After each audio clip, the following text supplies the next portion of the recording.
Here's $1 million. Stay away from my daughter. I stared across the sterile coffee shop table at the woman opposite me. Even behind a pair of oversized designer sunglasses, her glare was sharp enough to cut glass. She just pulled a sleek black card from her leather handbag and slid it across the table. Oh, thank God. The day had finally come. Do you have any idea what I've been through to get to this moment? Every single day, I had to face the campus ice queen's glacial stare, try to meld it with my unending warmth and affection. Anything she needed, I was there in a heartbeat. I picked up her packages, personally cooked her meals, and even hand-washed her delicate clothes. Thinking about it, I couldn't stop the tears from welling up.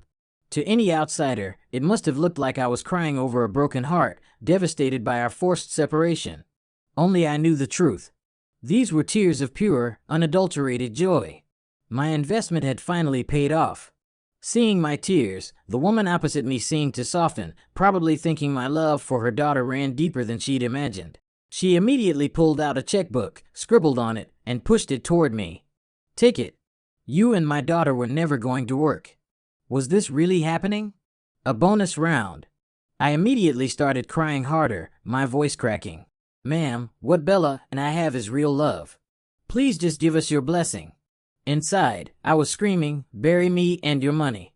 I'm only 22. I can take it. Okay, so I was just playing up a simple one-sided affair. But this was the opportunity of a lifetime.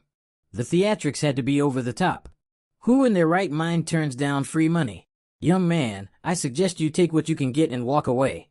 Don't push your luck or you'll end up with nothing, she said coolly. I've had you investigated. You're not even close to being worthy of marrying into the Vance family. Right. Whatever you say, lady, I thought, fighting the urge to roll my eyes. Instead, I leaned forward, a mess of snot and tears, reaching for her hand. Ma'am, please. My feelings for Bella are real. I noticed people at other tables starting to stare, their eyes full of pity and morbid curiosity. The attention made my cheeks burn, but the thought of the millions I'd get just for shedding a few tears was all the motivation I needed. I doubled down, my sobs growing louder. Mom, please just let us be together. I wailed, calling her mom for extra effect. Feeling the heat of the surrounding stares. The woman snatched her hand back, using a silk scarf to hide her face. This is my final offer. If I see you with my daughter again, I promise you, you will regret it, she hissed before scurrying out of the coffee shop. I stayed slumped over the table, pretending to be utterly destroyed. I didn't move a muscle until I heard the throaty, expensive roar of a Rolls-Royce engine pulling away from the curb. The sweet sound of money. Ignoring the gawking onlookers, I wiped my fake tears away and snatched the card and the check from the table. Staring at the long string of zeros on the check, I couldn't believe my eyes. I slowly counted them one by one. The last time I'd seen that many zeros was when I looked up the price of a penthouse in Vegas. I ripped off my barista apron right then and there and practically sprinted to the nearest bank. I watched as my account balance jumped from 4 figures to 7. In that moment, only 4 words came to mind. Light at the tunnel's end. The second the money hit my account, I pulled out my phone and tapped on my pinned conversation. The screen was a sea of my own green message bubbles with only a few 2-word replies from her. Okay, get food. Do laundry.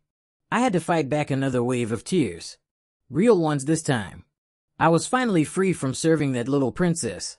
Just then, a new message popped up. Bella, come over. The single word sent a jolt of anger through me. The golden parachute was secured. I had no intention of staying in this city another day. Why would I put up with her attitude for another second? Get someone else to wait on you. Your Royal Highness's servant is officially off the clock. Bye forever. I didn't even wait for a reply. I hit block, then delete. A complete 1-2 punch. A huge weight lifted off my shoulders. I thought back to 2 years ago in this very same coffee shop. While I was working a shift, I saw it happen. A wealthy woman threw a credit card at a 6 feet 2 inches jock and said, "This has $1 million on it. Get away from my daughter." I was stunned. Was money really that easy to make? The guy put on a big tearful show, but the moment the woman left, a massive grin spread across his face as he picked up the card. He saw me staring and had the audacity to snap his fingers at me. "What are you looking at? Where's my coffee?" That snapped me out of my daydream and I quickly handed him his drink. But a plan was already forming in my mind. If a guy like that could score $1 million, what about me? I was taller and better looking. Surely I could get at least that much. So I got to work. After some digging, I found out who the girl was. Isabella Vance, the only daughter of New York's wealthiest real estate mogul. Rumor had it her mother had paid off every single one of her previous boyfriends. This just fueled my determination. By some stroke of luck, we went to the same university, which gave me the perfect way in. From that day on, I embarked on the path of the ultimate simp, and there was no looking back. I researched all her favorite things, what she liked to eat, what she was interested in. Whenever I felt like giving up, the thought of that $1 million payday kept me going. I slowly became a fixture in her life. There were other guys who tried to win her over, of course. But once they saw the sheer level of my devotion, they all gave up. None of them had the stamina for my level of dedication. I wasn't worried about the competition. She liked the guitar, so I spent 2 months learning to play. She had a craving for beef bourguignon, so I took a week-long cooking class at a French bistro. She said she hated doing laundry, so I became her personal laundromat. Even my best friend since childhood, Chris, told me to give it up. He said we were from different worlds, but I kept my secret plan to myself and continued to be the perfect devoted boyfriend. And now it had all paid off. This pain and suffering money was mine, fair and square. I immediately called Chris. You bastard. We're going out for drinks tonight. My treat. Whoa. What happened? You finally locked down that rich girl. You're actually willing to spend money on me. Less talk, more drinking. Just come. If you don't, I'm giving your share to the dogs. With a mountain of cash to my name, I felt invincible. My voice had never sounded so confident. Damn, you son of a gun. Send me the location.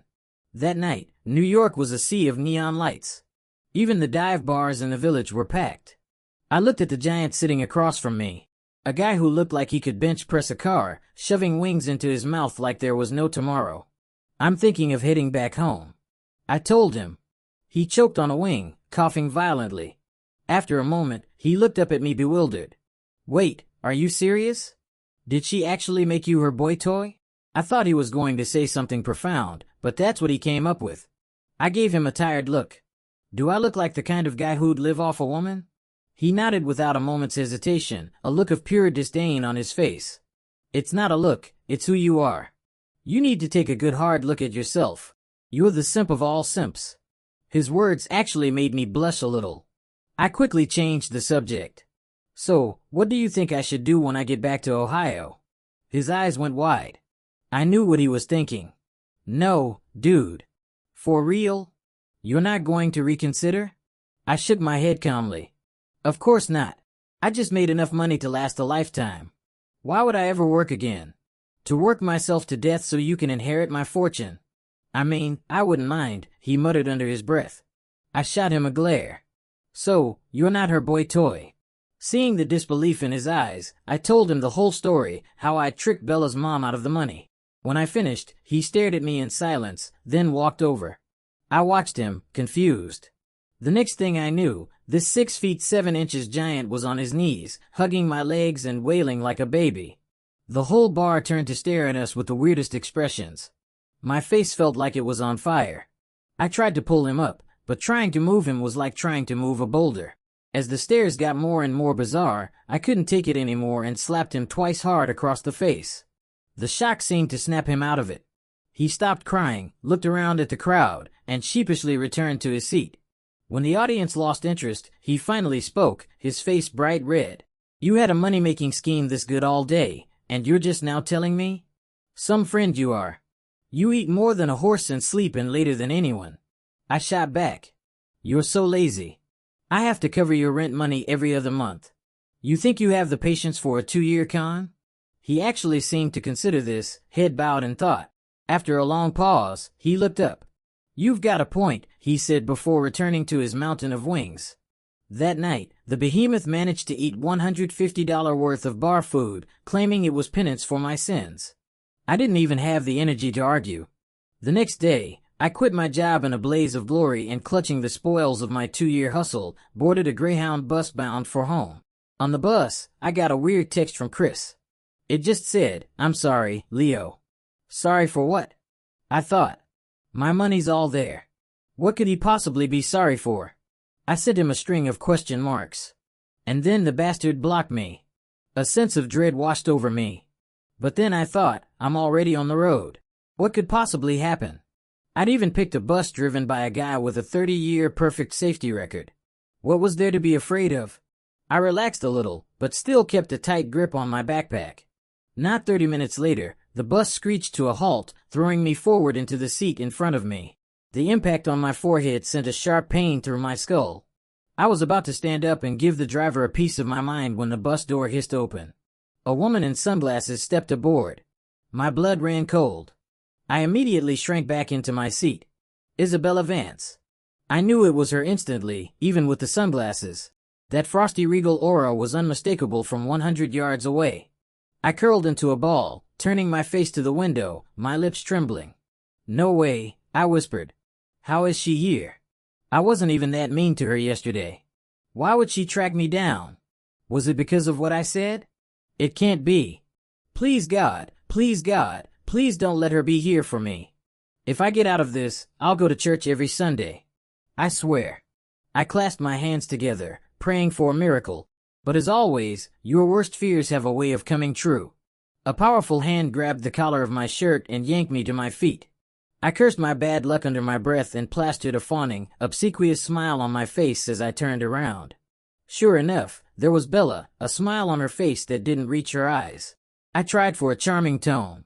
Well, hey there, Bella. Fancy meeting you here. What a coincidence, right? I said, trying to pry her fingers off my collar. I don't know what they feed her, but for a girl who looked so slender, her grip was like steel. Since force wasn't working, I decided on a different tactic. You brought this on yourself, I thought. Then I yelled at the top of my lungs.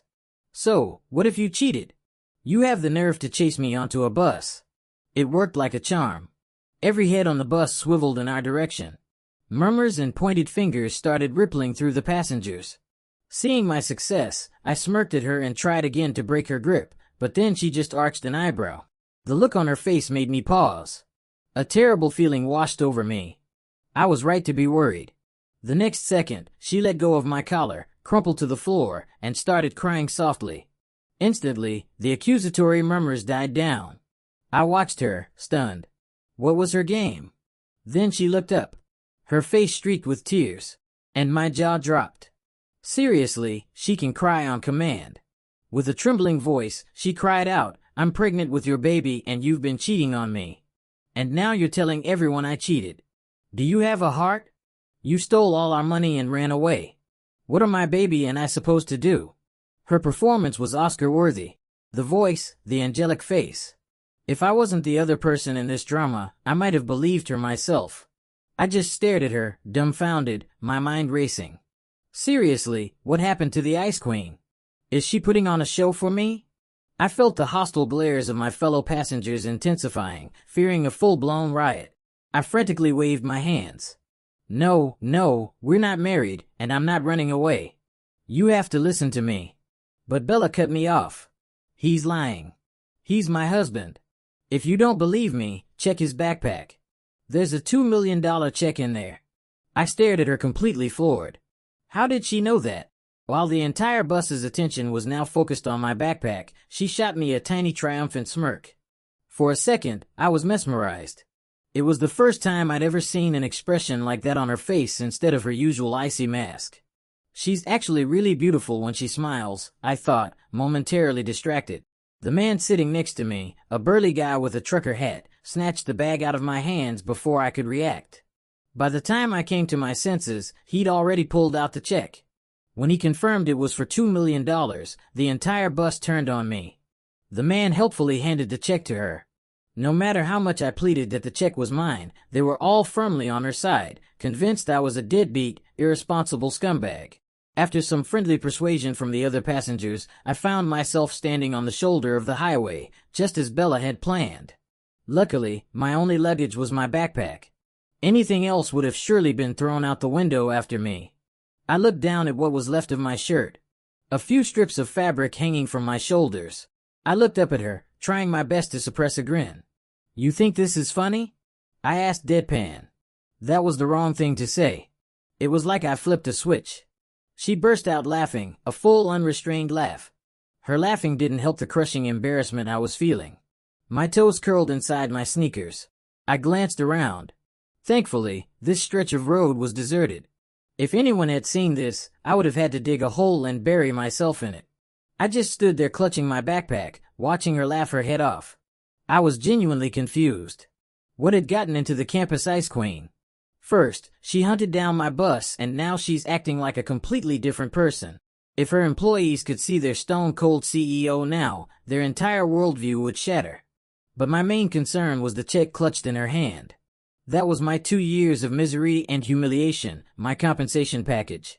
I watched her hand like a hawk, terrified she might rip it up. After a while, she seemed to remember her cold corporate persona. The laughter stopped abruptly. In a blink, her expression reverted to its usual disdain, her joyful face freezing over into an icy mask. Her lips were set in a firm line, and her whole demeanor became intimidatingly oppressive. What an actress! She's not just an actress, I muttered to myself, watching the transformation.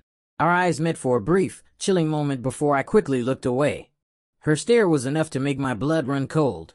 She gave me one last look, then turned and walked towards her sleek black car. I watched her back slowly, raising a hesitant hand. My money, I called out weakly without looking back. She opened the car door and got in, leaving it open. I knew it was for me. I stood there wrestling with myself. I wasn't that harsh yesterday, was I? She can't possibly hurt me. I'm a human being, and I did take care of her for 2 years. I took a deep breath trying to calm my nerves, then started walking towards the car. Each step felt like I was walking a tightrope. The moment I got in and shut the door, the driver, who must have been waiting for the signal, floored it. The car shot forward like a rocket. I wasn't ready. I pitched forward, my head slamming into something soft. Not a good day to leave the house, I thought. Nothing is going right. As I braced for impact, I realized the surface my head hit was surprisingly yielding. I instinctively gave a squeeze. Confused, I looked up and met Bella's murderous glare. I snatched my hand back. I didn't do it on purpose. I swear, I said with a pained smile. Unsurprisingly, I was rewarded with 2 sharp slaps. I retreated to the corner of the spacious back seat, muttering under my breath. God, she hits hard. I didn't do it on purpose, and she dares to strike this handsome face. I'll sue her for everything she's worth. I stole a glance at her. Aside from her earlobes, which were an unusual shade of red, she seemed perfectly composed. I had to admit, even though this woman was a cold, cruel, money-stealing demon, she had an incredible figure. Everything was exactly where it was supposed to be. And those legs, I could probably admire those for a year straight. I quickly shut my eyes, cursing my own pathetic nature. With $2 million, I could see different legs every day of the week. The thought gave me a surge of courage. I turned to face her, but before I could speak, she beat me to it. I have a feeling that Czech has a questionable origin story. The words caught in my throat. I didn't know how to respond. It's none of your business. It's perfectly legitimate. She let out a dismissive scoff and glanced at me, a look in her eyes that made me feel completely transparent. Then, can you explain why my mother's name is on it? HM? Oh, and by the way, my mother also gave you a debit card with $1 million on it, didn't she? I stared at her in horror, cold sweat beading on my forehead as she continued, her voice deceptively calm. And you were planning on going back to your little hometown in Ohio today, weren't you? At this, Bella's mind flashed back to the day before. She had initially thought that blocking Leo was no big deal. But in just one day, she realized how much her life had come to depend on him. At work, there was no one checking in on her, asking if she needed anything. She found herself glancing at her phone every few minutes, her productivity plummeting. When she got home late from the office, the apartment, which she had long been accustomed to living in alone, suddenly felt vast and empty. Staring into the silent rooms, she remembered that the last time she'd felt this way was 2 years ago, before Leo had entered her life. She sat on the sofa, numbly scrolling through her phone, but no new messages appeared. It was then that Bella finally admitted it to herself. She couldn't live without Leo. Just as she was about to go find him, her phone screen lit up. She answered it excitedly, thinking it was him. But the voice on the other end was a man's, a stranger's, and her mood sank again. But the man on the phone colorfully recounted the entire story of how Leo had conned her mother out of millions and was planning to skip town the next day. He told her everything. After hanging up, Bella sat on the sofa, her face an emotionless mask, a strange light glinting in her eyes. She had changed her mind. An online confrontation was boring. A real-life one would be much more interesting. And that led to the scene on the bus. Hearing her recount this, I finally understood. That fat bastard Chris sold me out. No wonder he texted me saying he was sorry. I silently made a vow. If I survived this, I would tell everyone the story of how he fell into a septic tank as a kid. If I was going down, he was going down with me. I looked at her with the resolve of a martyr. Fine, you caught me. What are you going to do? Kill me? To my surprise, she just chuckled, a strange look on her face. Who said anything about killing you? Huh? You're not going to kill me? Then why go to all this trouble to catch me? I stared at her completely lost. You don't need to worry about the affairs of beautiful women. She lifted her chin arrogantly, her arms crossed over her chest. I was speechless. The ice-cold CEO had suddenly turned into a bratty teenage girl. The switch gave me whiplash. My eyes drifted back to the check clutched in her hand. If she wasn't going to kill me, then there was still a chance I could get my money back. I steadied her face. Seeing no immediate danger, I cautiously leaned closer, my hand slowly inching toward the check, but it was like the driver had a personal vendetta against me. He slammed on the brakes again. My center of gravity vanished, and I went flying, landing right on top of Bella. Ma'am, there's an accident up ahead, the driver explained calmly. Well, your boss is probably not in a state to respond right now, I thought grimly. Once the car was stable, I quickly scrambled off her, pulling my hand away from her legs. As much as I didn't want to, her murderous glare told me my life was more important. Misunderstanding. Total misunderstanding. Let me explain. No, let me make an excuse. I was just trying to get my check back. I shot back to the furthest corner of the car, but I still couldn't escape another round of blows. This woman hits so hard, I muttered, rubbing the sore spots on my head. Do you still want the check? I was just saying what a beautiful, powerful woman you are. A true inspiration to us all. I saw her glance my way with a tilted head and quickly laid on the praise, terrified she'd come over and hit me again. She let out a soft huff and turned away. I let out a breath I didn't realize I was holding. Whoever marries this monster is in for a world of pain, I thought viciously. So, what now, Miss Vance? I said, pressing myself against the car door, watching her carefully. How can I get my money back? She stared calmly out the window. Wait, just say no if you're not going to give it back. What's this waiting game? Am I supposed to wait until I'm old and gray? I grumbled internally. I turned to look out my own window and suddenly realized this wasn't the road into the city. A wave of panic hit me. Where are we going? I asked, my voice trembling. My mind immediately flashed to tomorrow's headlines. Local man found missing one kidney after mysterious encounter with wealthy heiress. In my imagination, Bella was wearing surgical scrubs, her face twisted into a demonic grin with sharp fangs. Time for a kidney removal, she'd say. I stared at her, swallowing hard. She seemed to read my mind and let out a small laugh. Don't look at me like that. I'm not interested in your tiny little kidneys. This road leads to my house. I breathed a sigh of relief, though I was a little offended by her calling my kidneys tiny. I really wanted to retort. Want to bet? I'll show you what an indestructible diamond kidney is. But I could only think it. Then her words fully registered. To your house? I yelled. Unsurprisingly, I received another sharp rap on the head. Okay, that's it. Even a saint has his limits. This was the third time. I have a temper, too. Even God himself couldn't stop me from hitting her back. I swear it. Just as I was about to retaliate, she held up 2 fingers. I glared at her. What's that supposed to mean? $200,000 for all the times I just hit you.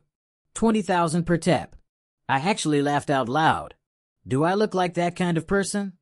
$300,000. Deal. This is where the wisdom of knowing when to quit while you're ahead comes in. It's just business, right? Nothing shameful about it. As for what I was thinking a moment ago, well, with enough money, even the gods can be persuaded to bow their heads. I immediately pulled out my phone, opened my Venmo app to the QR code, and gave her my most dazzling smile. Ma'am, that was 5 taps, 150,000 total. Wait, I'll give it to you with a check. My smile vanished. Fine. Stringing me along now, are we? The fight had gone out of me. If I hit her now, I wouldn't have the same righteous fury. But if I didn't, I'd have taken the beating for nothing. For a moment, I didn't know what to do. I just sulked in my corner. Relax. I'm not the type of person who goes back on their word. I certainly hope not, I thought. I don't know how long we drove, but eventually the luxury car turned onto a narrow private road. We passed through a man-made forest of maple trees. And then the view opened up to a vast lawn with a building that looked like a modern castle. As the car slowly approached, 2 stone lions flanking the massive front gate seemed to grow more imposing, their eyes looking almost alive. Get out. We're going in. I hadn't even noticed Bella get out of the car. She was already at the front door. Oh, I said, scrambling out of the car to follow her. The moment we stepped inside, it wasn't the opulent gold-plated palace I expected. The main feeling I got from the place was one word, empty. The second I stepped over the threshold behind Bella, the first words out of her mouth nearly made me trip. Those stone lions by the gate are worth $2 million. Every single object in this house is worth at least $100,000. She walked me through the house, pointing out the value of each item. For the first time, I was getting a glimpse into the world of the truly obscenely wealthy. Even a random painting hanging on the wall was the work of some famous dead artist. Okay, sit here and wait, she said, pointing to a wooden chair. I looked at her completely baffled. You bring me to her house and give me an appraisal of all her stuff. I decided to be direct. Miss Vance, why did you bring me here? What's the point of all this? She just gave me a mysterious smile. Wait. Always wait. If you don't tell me what's going on, I'm leaving. For once, I felt a surge of confidence. Oh, really? This entire property is a private estate, miles from anything. The nearest main road is a 20-minute walk. If you want to leave, be my guest, she said with a dangerous glint in her eye. But I should warn you. The coyotes around here would be very grateful for a meal like you. She patted me gently on the shoulder, and my legs gave out. I collapsed onto the wooden chair. Bella didn't comment on my pathetic display. She just turned and walked up the stairs. Watching her go, I called out weakly, "Be right back." Okay. Her footsteps paused for a second, but she didn't turn around, continuing up until she was out of sight. Pathetic. So pathetic. I couldn't believe I let a woman intimidate me so easily. I covered my face with my hands. After a while, she still hadn't come back down. I couldn't sit still any longer and started pacing around the room. I looked at all the decorations, my tongue clicking in amazement. To me, these weren't works of art. There were stacks of cash, checks with long strings of zeros. Looking at them, I couldn't help but think that if they were mine, I'd sell them all for cold, hard cash. That's the only way I'd feel secure. Every time I looked at a new piece and thought about its price, I'd sigh. All that good money turned into these old useless things. Just then, the front door burst open and a woman's voice called out, "Bella." The housekeeper said, "You're home." "It's you." We both exclaimed at the same time. Of course it was Bella's mother. The moment I saw her, her words from the coffee shop echoed in my head. "If I see you with my daughter again, I promise you, you will regret it." I had a very bad feeling about this, and I was right. Before I could even think of what to say, she flung her handbag straight at my head. "You slimy toad, you followed us home." As she stormed towards me, she started grabbing random decorative objects and chucking them at me. Thanks to years of practice dodging angry customers, I managed to avoid them. But watching her carelessly throw around things worth more than my entire life, I couldn't help but feel a pang of anguish. That was all money. After what felt like an eternity, Mrs. Vance was out of breath, leaning against the wall to rest. I finally had a moment to catch my own breath. She was tired from throwing. I was exhausted from dodging, and she really was trying to kill me. "Ma'am, Mrs. Vance, please listen to me," I panted, leaning against the opposite wall. "Let me just catch my breath. It's not what you think. You liar. I haven't even come after you yet. All that talk about true love. You're just a pathetic simp. I haven't even settled the score with you and you have the nerve to show up at my house." Her words made me feel a little awkward.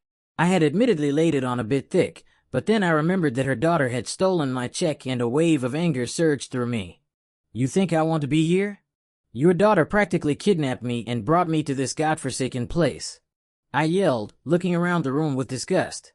My eyes fell on the shattered pieces of art on the floor and I felt another stab of pain. I saw Mrs. Vance pause for a second. I think she was finally starting to put the pieces together. Right on cue, Bella came down the stairs, a frown on her face and a stack of papers in her hand. What's going on here? What happened?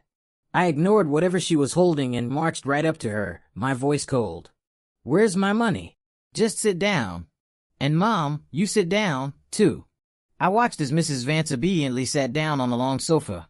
If she wanted me to do something, I was going to do the opposite.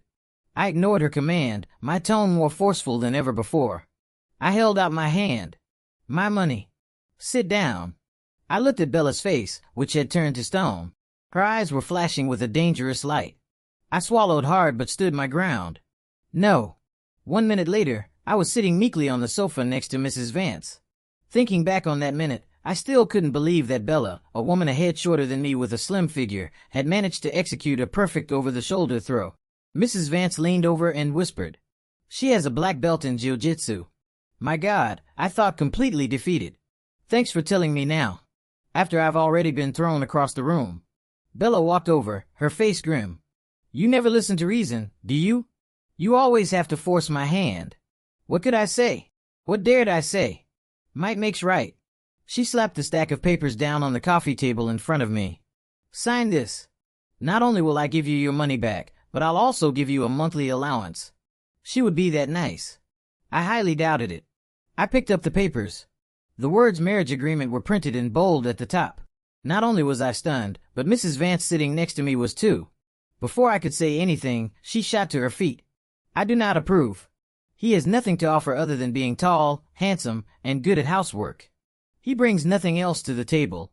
I looked at her, surprised. I didn't know she thought so highly of me. Bella turned a cold gaze on her mother. I'm informing you, not asking for your permission. I watched as Mrs. Vance's lips moved, but before she could speak, Bella cut her off. Mom, you should think carefully before you speak. I now control nearly 70% of the shares in Vance Industries. If I cut you off, you'll be out on the street. Mrs. Vance trembled, unable to say a word. She finally just sat back down. Bella's mood seemed to improve slightly. Good. It settled then. Mrs. Vance noticed me looking at her and said haughtily, Well, I guess you got what you wanted, didn't you? You gold-digging freeloader. I was completely baffled. I didn't even provoke her. Why was she taking her anger out on me? And did these two just decide my entire future without consulting me, the main party involved? I finally cut them off. I don't believe I ever said I wanted to marry you. Mrs. Vance looked at me as if she'd seen a ghost. Bella, on the other hand, looked like she'd been expecting this. She crossed her arms, a confident gleam in her eyes. You might want to read the terms. I guarantee you won't refuse. Seeing her so confident, I was curious. I started flipping through the agreement. The first few pages were standard stocks, real estate, things I didn't care about. To me, only cold, hard cash was real. Then came the section about my duties, cooking, cleaning, all the usual stuff. I still wasn't seeing anything that was particularly beneficial to me, but I patiently kept reading, and then I saw it. A monthly allowance of $100,000. I immediately flipped to the last page and signed my name with a flourish. I stood up and looked at the confident woman across from me. I had to admit, she was a damn good judge of character. I extended my hand. A pleasure doing business with you. She smiled and shook it. Only my future mother-in-law was left sitting there completely lost and bewildered. 1 month later, a new headline dominated the news cycle. Shocker, CEO of Vance Industries marries a complete nobody. The entire city was buzzing, speculating about the mysterious man who had won the heart of the city's most eligible bachelorette. Bella had issued a strict gag order at the company. So, the groom's identity was a tightly guarded secret. Only a handful of insiders knew who he was. But while the internet was in a frenzy, the two people at the center of the storm were surprisingly calm. In the bridal suite after the wedding, Bella and I just stared at each other. We both knew what was supposed to happen next, but we were both complete novices, so we just sat there in an awkward silence. This couldn't go on forever. I cleared my throat. So, maybe we should watch a YouTube tutorial or something. A playful teasing smile spread across her face. She covered her mouth with her hand. Don't tell me you can't handle this. That was a direct challenge. A challenge I couldn't ignore. I lunged at her, but I had forgotten one very crucial detail. She was a jiu-jitsu black belt. The outcome was predictable. I was pinned down, completely overpowered. And that's how I spent my humiliating wedding night. The next morning, I lay in bed staring at the ceiling. I just couldn't figure it out. All I wanted was a little severance pay. How did I end up as a kept man? After a long time, the answer finally dawned on me. It was because I was both greedy and impulsive. With that realization, I felt a sense of peace. I had earned my place as a freeloader through sheer talent and hard work. And hey, a cushy life is a cushy life, no matter how you get it, right?